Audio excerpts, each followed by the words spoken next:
Жителите на село во Перу ги решаваат своите проблеми со тупаници токму на бандниковиот ден.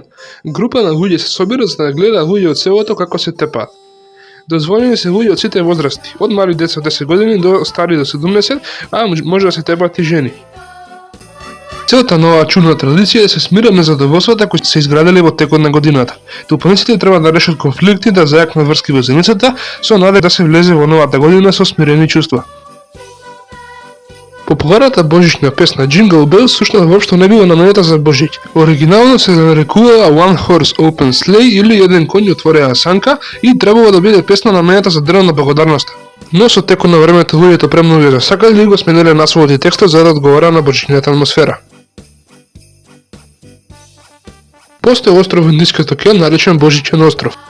Го добил тоа име бидејќи бил откриен на барникот во 1643 година. Но тоа не е секогаш станува збор за божична номенклатура. Бидејќи постојат уште 4 острови ширум светот со истото име, а во САД постојат 3 грачиња со име Дедо Мраз. Единствената причина за црвената боја на облеката на Дедо Мраз е поради Кока-Кола. Добро слушнавте, во 1930 година компанијата Coca-Cola му дава задача на овој човек да нацрта слика од Дедо Мраз која ќе се користи во рекламните кампањи за престојниот Божиќ. Човекот ги избрал официјалните бои на Coca-Cola, црвена и бела, и поради овој факт мнозината луѓе денес го замислуваат Дедо Мраз во тие бои. Пред овој настан облеката на Дедо Мраз била представена во најразлични бои. Во светот постојат околу 2 милиарди деца, околу 378 милиони од нив се христијани.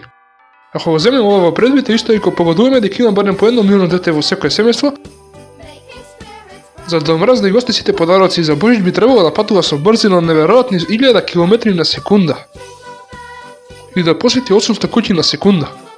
Според оваа пресметка, во секоја христијанска куќа со умирали деца Дедо Мраз би требало да се задржи околу 1 милисекунда за да ја паркира санката, да се спушти низ оджакот, да ги наполни џебовите, да ги остави подароците под елката, да каснат колачите што се оставени, да излезе и да тргне кон следната куќа. И не е само тоа, туку да кажеме дека еден подарок тежи 1 килограм. Санката ќе треба да носи тежина од 350.000 тони.